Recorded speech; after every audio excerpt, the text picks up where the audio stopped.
Ndikulandireni pano pa Sam Mavita YouTube channel. Musiku la lero ndifuna tikambirane zinthu zingapo zimene zangochitika mukanthawi kochepa mu nthawi imene tangovota. Lero ndi pa 17 September mchaka cha 2025. Zulo lake pa 16 anthu avota, koma pachitika zinthu zochuluka.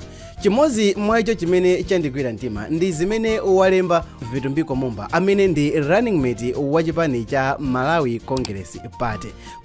Nthawi zambiri mu nthawi imene munthu ukuyankhula anthu amatha kumakutola ma mistake.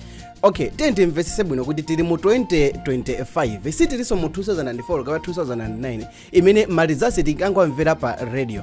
Atola nkhani ndi amene ankachita decide kuti atipasire ziti, a media ndi amene ankachita control kuti timve ziti.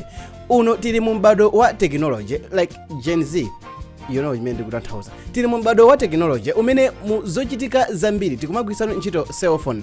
Now kukupezekano kulankhula ono kuti zochitika zosatira zakuchitipa, zosatira zakunsanje, zosatira zakumulanje kandi kulilongwe Blantyre, anthu akuzipeza mosavuta. Ngakhale zosatira zakulikoma make isanauluse, anthu akukhala nazo kugawana ma social media. Like anthu ambiri akudziwa bwino ndithu kuti zipani zambiri zaluza, anthu ambiri sanachite bwino. Pa anthu onse 17 aja anthu okha awiri ndi amene ankapikisana.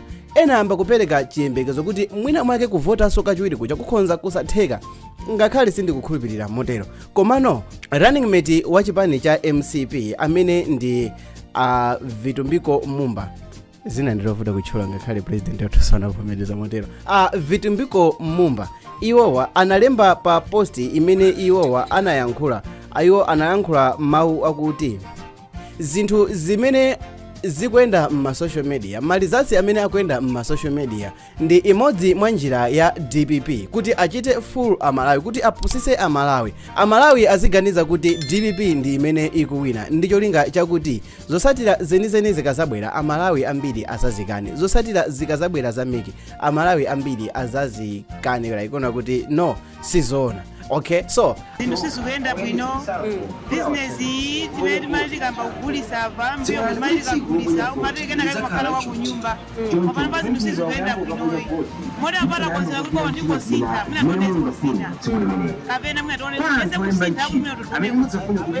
Vitumbiko Mumba achenjeza masapota a chipani cha MCP kuti iwowo akhale chete, adekhe, azitolere chifukwa chakuti iwowo ndi owinawina. Koma funso ndikumati zimene tikuona pa ground si zimene tikuona ma social media, makamaka ma profiles anthu akuluakulu a chipani cha MCP. Sindikutanthauza kuti DPP yawina, komano guys tente yankhweni chilungamo.